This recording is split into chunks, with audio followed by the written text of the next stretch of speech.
Hello students, good morning. दृष्टि परिवार में आज आपका फिर से स्वागत है। तो हम चलते हैं बायोलॉजी की दुनिया में। तो क्लास को स्टार्ट करने से पहले आज की जो मोटिवेशनल कोट है उसे हम सुन लेते हैं, क्योंकि मोटिवेशनल कोट हमें ऊर्जावान बनाता है। तो आज का मोटिवेशनल कोट है, विश्वास के बिना कुछ भी संभव नहीं है मेरे दोस्त। विश्वास के बिना कुछ भी संभव नहीं है मेरे दोस्त, और विश्वास के साथ कुछ भी असंभव नहीं है। इसलिए खुद पर विश्वास होना बहुत ज़रूरी है, क्योंकि खुद पर विश्वास होगा तभी आप बड़ी से बड़ी मंजिल को पा सकते हैं। तो मैंने यस्टरडे वाले क्लास में मैंने टेस्टिज के बारे में बताया था, और टेस्टिज के अंदर जो पार्ट था, कुछ पार्ट को मैंने बताया था। एस्कॉटम के बारे में भी मैंने बताया था। तो आज इस टेस्टिज से ही रिलेटेड, या टेस्टिज के अंदर जो पाई जाती है, जो उसके अंदर जो टेस्टिकुलर लोबुल्स पाई जाती है, सेमिनिफेरस ट्यूबल्स पाई जाती है, और जितने भी पार्ट हैं उसके बारे में आज हम चर्चा करेंगे, और एक एक के बारे में हम उसको डिफाइन करेंगे। अगर आप लोग पिछले वीडियो अगर नहीं देखे होंगे तो इस वीडियो के नीचे डिस्क्रिप्शन बॉक्स में इसका लिंक दिया गया है, तो आप वहां जाके उस लिंक को क्लिक करके आप उस वीडियो को देख सकते हैं। तो हम टेस्टिज के बारे में हम अब जान लेते हैं कि टेस्टिज होता है क्या। मैंने टेस्टिज के बारे में बताया था, और टेस्टिज के अंदर जो पाई जाती है वह संरचना के बारे में हम आज स्टडी करेंगे।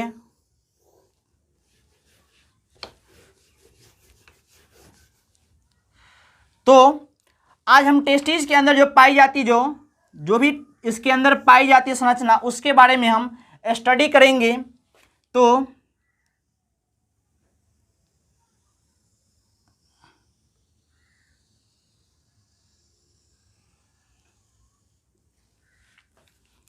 ये टेस्टिज है, इसके अंदर चैम्बर है।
देखिए ये टेस्टिज है, ये जो है वह टेस्टिज है।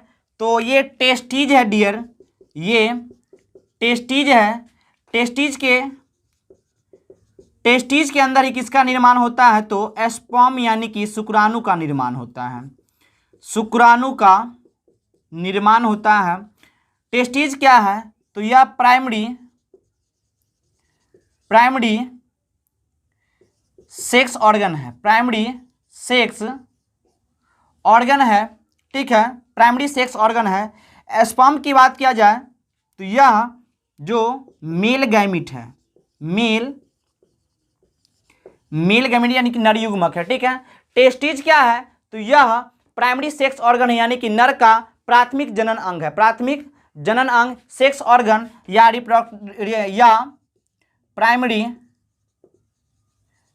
प्राइमरी रिप्रोडक्टिव ऑर्गन है। रिप्रोडक्टिव ऑर्गन है, ठीक है। और ये जो शुक्राणु है वह क्या है? तो नरयुग्मक है, ठीक है। तो हम टेस्टिज के बारे में, टेस्टिज के अंदर देखिए यहाँ पे तो चैम्बर है, यहाँ पे क्या बोलते हैं, यहाँ पे जो चैम्बर दिखाई पड़ रहा है तो इस चैम्बर यानी प्रत्येक चैम्बर को क्या कहा जाता है, तो टेस्टिकुलर लोबुल्स कहा जाता है। टेस्टिकुलर लोबुल्स यानी जिसको ब्रीसन पालिका कहा जाता है। ब्रीसन पालिका, पालिका क्योंकि यह किस में यानी कि पालिका में बटा हुआ यानी कि चेम्बर इसको बोलते हैं। जो इसकी संख्या कितना होता है, 250 इसकी संख्या होती है, यानी कि 250 इसकी संख्या होती है। पूछ सकता है क्वेश्चन आपसे कि ब्रीसन के अंदर यानी कि एक ब्रीसन के अंदर टेस्टिकुलर लोबुल्स की संख्या कितना होता है, तो 250 होता है। ठीक है, कितना होता है, तो 250 होता है। अब देखिएगा प्रत्येक टेस्टिकुलर लोबुल्स के अंदर एक नलिका के समान एक संरचना है जिसको क्या कहा जाता है, तो इसको सेमनीफेरस ट्यूबल्स कहा जाता है। सेमनीफेरस ट्यूबल्स कहा जाता है, यानी कि शुक्रजनक नलिका कहा जाता है। शुक्रजन नलिका कहा जाता है, शुक्रजन नलिका कहा जाता है सेमनीफेरस ट्यूबल्स। इसकी संख्या कितना होता है, तो प्रत्येक चैम्बर में जो इसकी संख्या होता है वह 1 से लेकर 3 तकला होता है। 1 से लेकर 3 तकला इसकी संख्या होती है, यानी कि प्रत्येक टेस्टिकुलर लोबुल्स में जो क्या बोलते हैं, प्रत्येक टेस्टिकुलर लोबुल्स में सेमनीफेरस ट्यूबल्स होती है जिसकी संख्या कितना होता है, तो 1 से लेकर 3 तकला होता है। ठीक है, अब देखिए सेमनीफेरस ट्यूबल्स यहाँ पे है। जब ये जो नलिका है, जैसे ये नलिका है, इस नलिका को अगर हम कट करते हैं, इस नलिका को अगर हम कट करते हैं तो कट करेंगे तो यहाँ पे ये इस टाइप का स्ट्रक्चर बन जाएगा, यहाँ पे इस टाइप का स्ट्रक्चर बन जाएगा। तो इसमें 2 प्रकार के कोशिका उपस्थित, इसमें 2 प्रकार के कोशिका उपस्थित होता है। तो हम देखिए इसको दर्शाते हैं, एक कोशिका को स्टार से और दूसरे कोशिका को हच से दर्शाते हैं। एक कोशिका को स्टार से और दूसरे कोशिका को हच से दर्शाते हैं।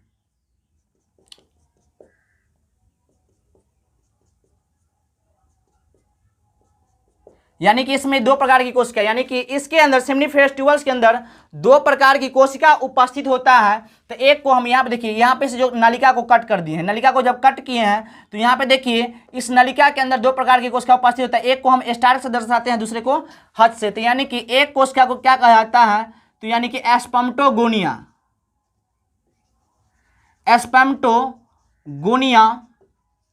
जिसको हिंदी में क्या कहा जाता है, तो शुक्रजन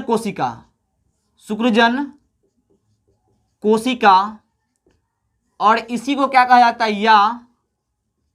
या आदिजन कोशिका कहा जाता है। आदिजन कोशिका कहा जाता है। यानी कि जो इसमें एक कोशिका होता है, यानी एक कोशिका का नाम क्या है, तो एस्पर्मेटोगोनिया, जिसको बोलते हैं शुक्रजन कोशिका या आदिजन कोशिका। दूसरे प्रकार की जो कोशिका है उसको हम क्या बोलते हैं, सपोर्टिंग सेल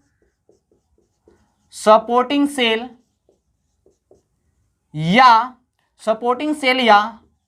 सर्टोली सेल कहा जाता है।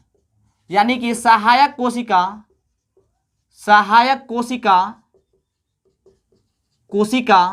या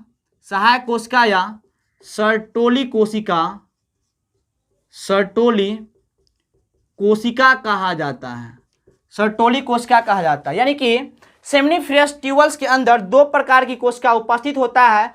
तो एक कोशिका को बोलते हैं एस्पर्मेटोगोनिया और दूसरा को बोलते हैं सपोर्टिंग सेल या सर्टोली सेल।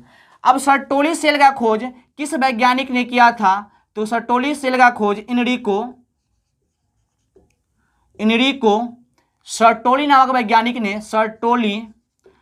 वैज्ञानिक ने 1862 ईस्वी में किया था। यह वैज्ञानिक इटली के रहने वाले थे। यह वैज्ञानिक इटली के रहने वाले थे। यह वैज्ञानिक जो फिजियोलॉजिस्ट थे। ठीक है, यह जो वैज्ञानिक जो थे वह फिजियोलॉजिस्ट थे। ठीक है, तो यहाँ पे देखिएगा तो ये 2 प्रकार की कोशिका है, ये बहुत इंपॉर्टेंट है। ये दोनों कोशिका का बहुत ही बड़ा इंपॉर्टेंट रोल है, क्योंकि आप जानते हैं कि नाम से ही रिलेटेड है एस्पर्मेटोगोनिया। यानी कि एस्पर्मेटोगोनिया मतलब क्या, एस्पर्म प्लस गोनिया। कहने का मतलब कि यह जो कोशिका है यह किसका निर्माण करता है, तो यह शुक्राणु का निर्माण करता है। यानी जो शुक्राणु का जो निर्माण हो रहा है वह किस कोशिका से होता है, तो यानी कि यह शुक्रजन कोशिका से होता है। तो आप यहाँ पे लिख सकते हैं कि स्पर्मेटोगोनिया, स्पर्मेटोगोनिया, जब स्पर्मेटोगोनिया में क्या बोलते हैं, डिवीजन और मैचुरेशन होता है तो स्पर्म का निर्माण यानी कि शुक्राणु का निर्माण होता है, शुक्राणु का निर्माण होता है। और शुक्राणु के बनने की प्रक्रिया को हम क्या कहते हैं, तो शुक्राणु के बनने की प्रक्रिया को यानी कि टू फॉर्मेशन, बनने की प्रक्रिया को क्या कहा जाता है, तो बनने की प्रक्रिया को स्पर्मेटोजेनेसिस कहा जाता है। स्पर्मेटोजेनेसिस कहा जाता है, जिसको हिंदी में क्या कहते हैं, तो शुक्राणु जनन कहा जाता है, शुक्राणु जनन कहा जाता है। ठीक है, यानी कि शुक्राणु के बनने की प्रक्रिया को क्या कहा जाता है, तो स्पर्मेटोजेनेसिस यानी कि शुक्राणु जनन कहा जाता है। अब देखिएगा, ये जो शुक्राणु तो बन गया, तो भाई शुक्राणु को पोषण कौन प्रदान करेगा, जो शुक्राणु है तो शुक्राणु को पोषण कौन प्रदान करेगा, तो शुक्राणु को पोषण कौन प्रदान करता है, तो सर्टोली सेल या इसी को बोलते हैं सपोर्टिंग सेल। ठीक है, क्योंकि नाम से ही है सहायक कोशिका या सर्टोली कोशिका। तो शुक्राणु को, ये जो शुक्राणु है तो शुक्राणु को क्या बोलते हैं, पोषण कौन प्रदान करता है, तो यानी कि सर्टोली सेल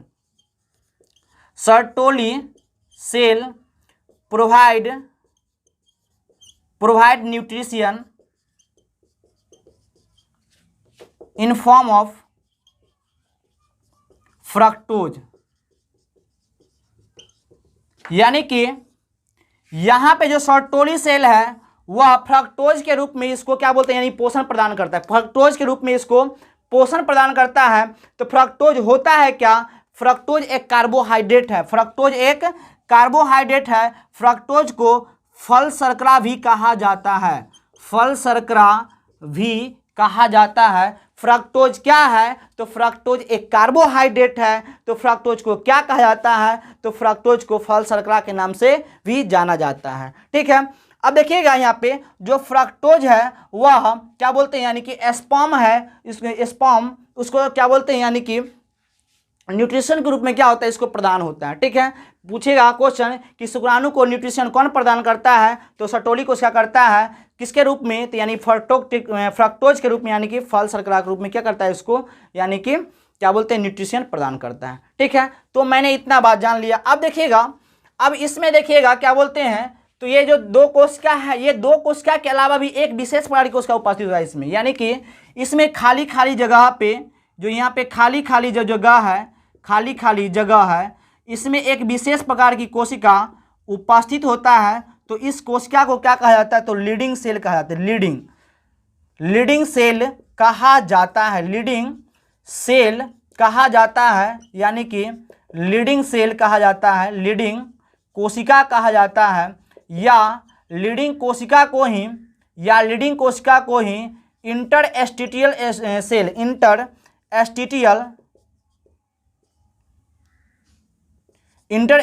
सेल यानी जिसको बोलते हैं अंतराली कोशिका कहा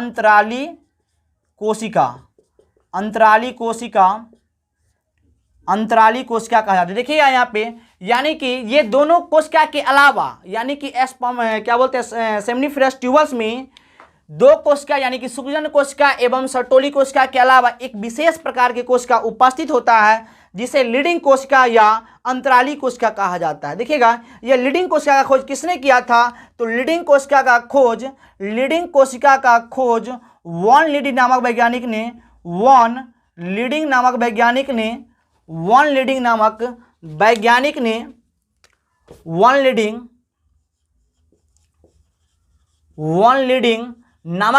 ने कितना ईस्वी में किया था, तो 1908 ईस्वी में किया था। यह वैज्ञानिक कहाँ के रहने वाले थे, तो यह वैज्ञानिक जर्मनी के रहने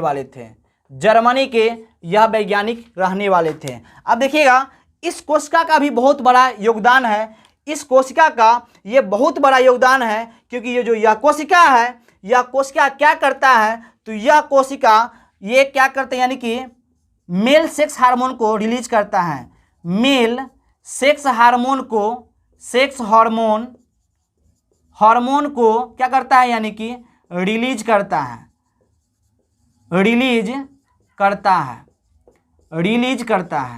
ये पूछेगा क्वेश्चन क्या कि टेस्टिज के अंदर किस कोशिका के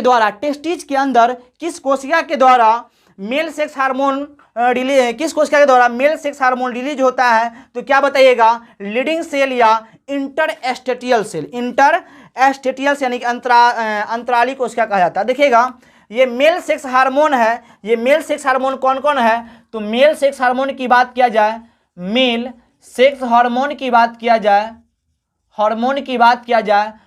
सेक्स हार्मोन कौन है, एंड्रोजन एवं टेस्टोस्टेरोन हार्मोन है, एंड्रोजन एवं टेस्टोस्टेरोन हार्मोन है। अब देखिएगा ये जो एंड्रोजन एवं टेस्टोस्टेरोन यह कब स्रावित होता है, तो क्या बोलते हैं, पुबर्टी अवस्था में, यानी कि पुबर्टी स्टेज यानी कि यौवनारंभ अवस्था में स्रावित होता है। यह अवस्था कब होता है, तो 13 से 16 वर्ष की आयु में क्या होता है, यानी कि प्रारंभ होता है। इस अवस्था में क्या बोलते हैं, तो एंड्रोजन एवं टेस्टोस्टेरोन हार्मोन स्रावित होता है। एंड्रोजन एवं टेस्टोस्टेरोन की बात किया जाए तो एंड्रोजन जो हार्मोन है वह किसको कंट्रोल करता है, तो नर में द्वितीयक लैंगिक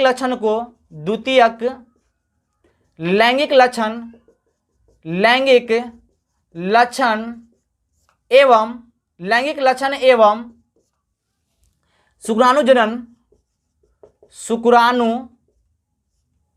शुक्राणुजनन जिसको बोलते हैं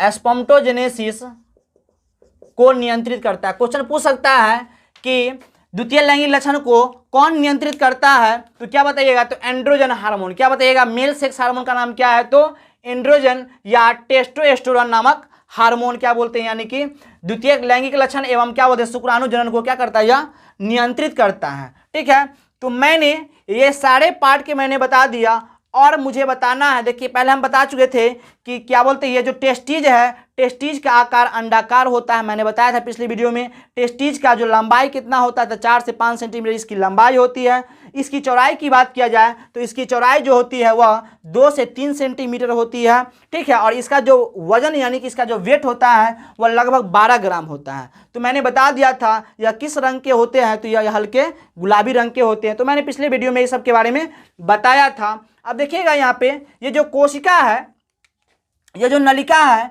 यह नलिका थोड़ा आगे बढ़ेगा, यह नलिका थोड़ा सा आगे बढ़ेगा तो यह किस रूप में, मतलब क्या बोलते हैं, यह थोड़ा सा क्या बोलते हैं, थोड़ा सा आगे बढ़ेगा यह नलिका, तो क्या बोलते हैं, तो यह नलिका रेटेड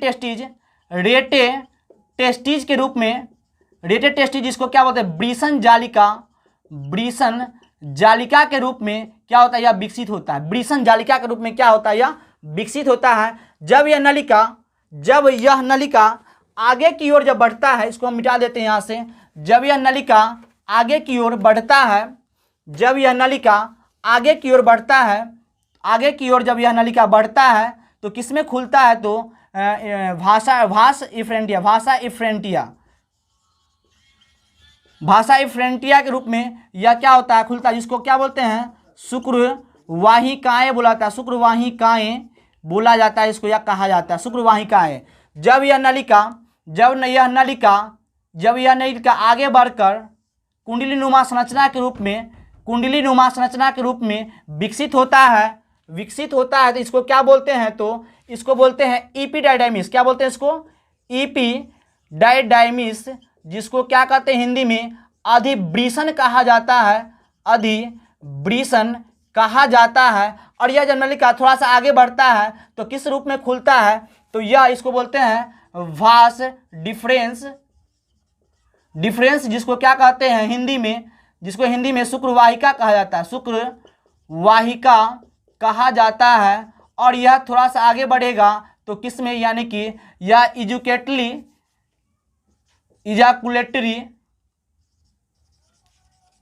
इजैकुलेटरी डक्ट के रूप में यह विकसित होता है। ठीक है, ये सारे पार्ट, इसका सबसे बड़ा इंपोर्टेंट है कि अधिवृषण में ही क्या बोलते हैं, टेम्पोररी रूप में क्या बोलते हैं, स्पर्म जब बनता है तो यहाँ स्टोर हो जाता है, और जब क्या बोलते हैं, जब रिलीज का समय आता है तो यहाँ से क्या होता है, यहाँ रिलीज होता है। ठीक है, अब हम इसके बारे में थोड़ा सा और बताएंगे। अब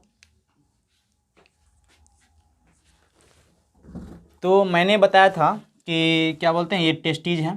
ठीक है, तो टेस्टीज के अंदर से क्या बोलते हैं, ये जो चैम्बर है, ये जो चैम्बर है, ठीक है, ये जो चैम्बर है, तो चैम्बर के अंदर से बताए थे कि चैम्बर के अंदर क्या बोलते हैं, तो सेमनीफेरस ट्यूबल्स है। चैम्बर के अंदर क्या है, तो सेमनीफेरस ट्यूबल्स है। ठीक है, तो ये यानी कि सेमनीफेरस ट्यूबल्स, ठीक है, सेमनीफेरस ट्यूबल्स जो है, सेमनीफेरस ट्यूबल्स यानी कि कुछ संख्या में क्या बोलते हैं, यानी छोटी छोटी संख्या में नलिका में निकलती है, यानी कि सेमनीफेरस ट्यूबल्स आगे बढ़कर छोटी छोटी नलिका में निकलती है, जिसे क्या कहते हैं, यानी कि टूबोलिक रेक्टिक कहा जाता है, टूबोली रेक्टिक कहा जाता है, रेक्टिक कहा जाता है, टूबोली रेक्टिक कहा जाता है। ठीक है, टूबोली रेक्टिक के माध्यम से, टूबोली रेक्टिक के माध्यम से सेमनीफेरस ट्यूबल्स नलिका द्वारा निर्मित जालीनुमा संरचना को ही क्या कहते हैं, तो रेटे टेस्टीज कहा जाता है, रेटे टेस्टीज कहा जाता है, जिसको हिंदी में क्या कहा जाता है, तो ब्रीसन जालिका कहा जाता है, ब्रीसन जालिका कहा जाता है। ठीक है, ब्रीसन जालिका कहा जाता है। ठीक है, उसके बाद रेटेड टेस्टीज से पुनः 10 से 20 की संख्या में, रेटेड टेस्टीज से पुनः 10 की 20 संख्या में एक नलिका निकलती है, जिसे क्या कहा जाता है, तो जिसे एफ्रेंटिया कहा जाता है, यानी कि भाषा एफ्रेंटिया कहते हैं, भाषा इफ्रेंटिया यानी जिसको क्या बोलते हैं, तो शुक्र अपवाहिकाएं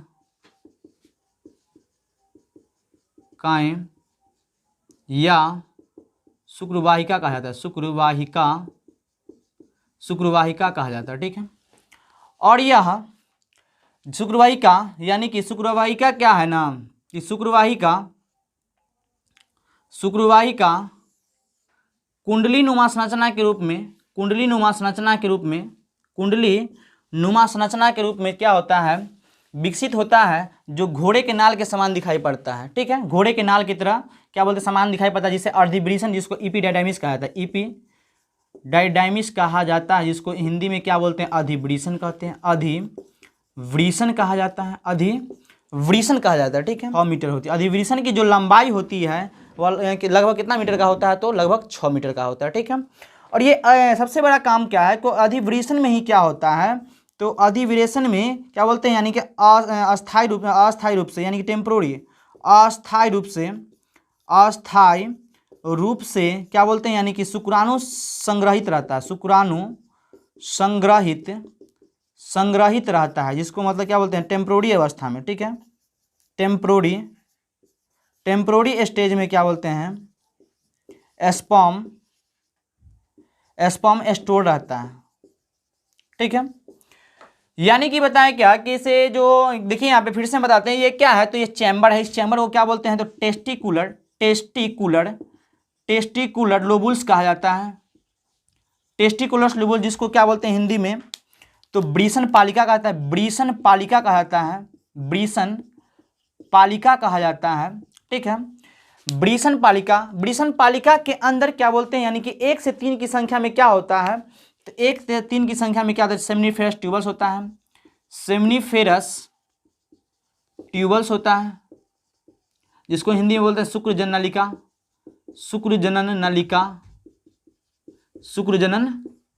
नलिका कहते हैं। 1 से 3 की संख्या में होता है, 1 से 3 की संख्या में होती है। यह क्या बोलते हैं, जब शुक्र जनन नलिका, जब सेमीफेरस ट्यूबल्स छोटी छोटी नलिका में खुलती है, जिसे क्या बोलते हैं, टूबुली रेक्टिक कहा जाता है। ठीक है, जब यह थोड़ा सा आगे बढ़ता है तो टूबुली रेक्टिक के माध्यम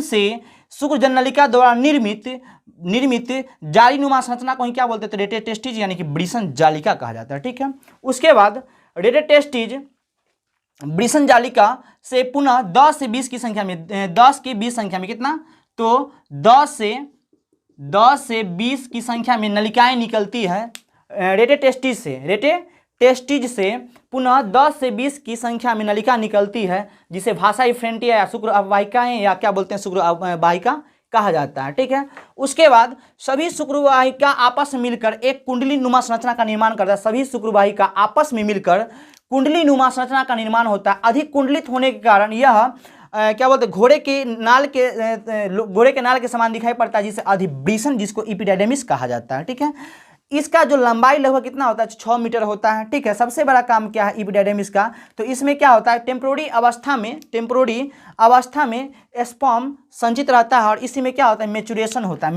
होता है, यानी कि स्पर्म का मैच्योरेशन होता है, यानी कि मैच्योरेशन ऑफ स्पर्म, यानी कि शुक्राणु पूर्ण रूप से क्या होता है, इसी में विकसित होता है, यानी कि इसके अंदर विकसित होता है। तो इपिडाइडमिस, जिसको क्या बोलते हैं, तो अधिवृषण कहते हैं। ठीक है, अब देखिएगा अधिवृषण से फिर क्या बोलते हैं, एक नलिका निकलती है जिसे भास डिफरेंस, जिसको शुक्र वाहिनी कहा जाता है, शुक्र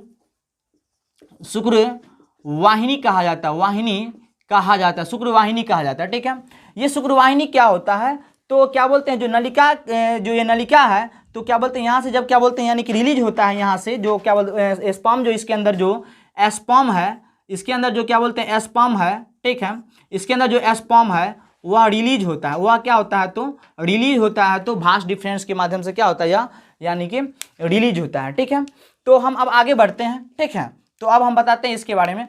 तो भास डिफरेंस की जो लंबाई होती है लगभग 25 सेंटीमीटर होती है। पूछ सकता है आपसे क्वेश्चन कि भास डिफरेंस शुक्रवाहिनी की लंबाई कितनी होती है, तो लगभग कितना होता है, 25 सेंटीमीटर होता है। ठीक है, और उसके बाद यह नलिका आगे बढ़कर क्या बोलते हैं, यानी कि यह नलिका क्या बोलते हैं, आगे बढ़कर क्या बोलते हैं, क्या बोलते हैं इजैकुलेटरी डक्ट के रूप में खुलता है। ठीक है, इजैकुलेटरी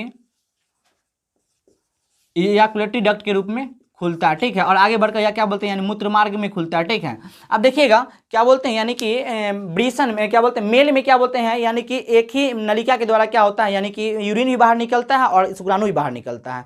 लेकिन ऐसा क्या बोलते हैं मादा में नहीं होता है। मादा में क्या होता है, यानी कि 2 ओपनिंग होता है, एक के साथ क्या होता है, यानी कि यूरिन बाहर निकलता है और दूसरे के साथ क्या बोलते हैं, यानी कि प्रसव के समय बच्चा बाहर निकलता है, या क्या बोलते हैं जो भी मतलब क्या बोलते हैं मेंस्ट्रुअल साइकिल होता है उसके साथ क्या होता है, यानी कि रक्त बाहर निकलता है। ठीक है, पूछ सकता है आपसे क्वेश्चन कि मेल में ओपनिंग की संख्या कितना होता है, तो मेल में ओनली फॉर एक ही ओपनिंग होता है, जिसके माध्यम से क्या बोलते हैं, यानी कि स्पर्म भी बाहर निकलता है और क्या बोलते हैं, यानी कि यूरिन भी बाहर निकलता है। ठीक है, और मादा में क्या होता है, यानी कि 2 ओपनिंग होता है। ठीक है, 2 ओपनिंग। इजैकुलेटरी डक्ट के बाद आता है क्या बोलते हैं, यानी कि क्या बोलते हैं जेनिटेलिया आता है, बाह्य जनन तंत्र आता है, यानी कि एक्सटर्नल जेनिटेलिया डक्ट आता है। ठीक है, तो क्या बोलते हैं वह किससे बना होता है, तो यानी वैस्कुलर टिश्यू और क्या बोलते हैं vascular tissue and spongy tissue से मिलकर बना होता है। ठीक है डियर, तो पूछ सकता है आपसे क्वेश्चन, क्या पूछेगा क्वेश्चन, तो बाह्य जनन अंग किससे मिलकर बना होता है, तो बताइएगा बाह्य जनन अंग संवहनीय ऊतक एवं स्पॉन्जी ऊतक से मिलकर बना होता है। बाह्य जनन अंग जो होता है, यानी एक्सटर्नल जेनिटलिया डक्ट जो होता है या ऑर्गन होता है, वह किससे बना होता है, तो वैस्कुलर टिश्यू या क्या बोलते हैं स्पॉन्जी टिश्यू, संवहनीय ऊतक और क्या बोलते हैं, यानी कि स्पॉन्जी टिश्यू से मिलकर बना होता है। ठीक है, तो मैंने ये सारे पार्ट को मैंने कवर कर दिया। ठीक है, जो टेस्टिस के अंदर जितने भी पार्ट था सारे के बारे में मैंने क्या किया, इसको कवर कर दिया। ठीक है, अब मैं जो क्या बोलते हैं, यानी कि जो बच गया मतलब एसेसरी ग्लैंड जो है, एसेसरी ग्लैंड को हम नेक्स्ट वीडियो में इसको क्या करेंगे, डिफाइन करेंगे। ठीक है, तो ये सारे जो बताए पार्ट, तो आपके लिए क्वेश्चन है, 5 क्वेश्चन मैं दे रहा हूँ। ठीक है, आप कमेंट के माध्यम से आप उसको मतलब क्या बोलते हैं आंसर दे सकते हैं। तो पहला क्वेश्चन है शुक्राणु क्या है, दूसरा क्वेश्चन है कि मेल जनन तंत्र का नाम क्या है, ठीक है, और किस क्षेत्र में पाया जाता है। तीसरा क्वेश्चन क्या है कि यानी शुक्राणु के बनने की प्रक्रिया को क्या कहा जाता है। और चौथा क्वेश्चन है कि चैम्बर यानी जो टेस्टिस के अंदर जो चैम्बर होता है उसकी संख्या कितना होता है। ठीक है, उसके बाद पांचवा क्वेश्चन जो है वह सेमिनिफेर टेबल्स के बारे में है कि सेमिनिफेर टेबल्स की संख्या से सेमिनिफेर टेबल्स के बारे में डिफाइन करें। ठीक है, तो ये मेरे 5 क्वेश्चन है, तो आप ये 5 क्वेश्चन को कमेंट के माध्यम से आप बताइएगा। ठीक है, क्या बोलते हैं, तब तक के लिए धन्यवाद। फिर मतलब क्या बोलते हैं अब हम नेक्स्ट वीडियो में मतलब एसेसरी ग्लैंड के बारे में बताएंगे। ठीक है, जो लोग क्या बोलते हैं यानी पार्ट 1 और पार्ट 2 नहीं देखे हैं, वह उसका लिंक वीडियो के नीचे दिया डिस्क्रिप्शन बॉक्स में दिया गया है, तो आप वहां से देख सकते हैं पार्ट 1 पार्ट 2। और क्या बोलते हैं नेक्स्ट मतलब एसेसरी ग्लैंड बच गया और मेल रिप्रोडक्टिव सिस्टम का अब लास्ट पॉइंट बच गया है एसेसरी ग्लैंड, तो हम उसको अगले वीडियो में कवर करेंगे। ठीक है, तब तक के लिए धन्यवाद, थैंक यू वेरी मच।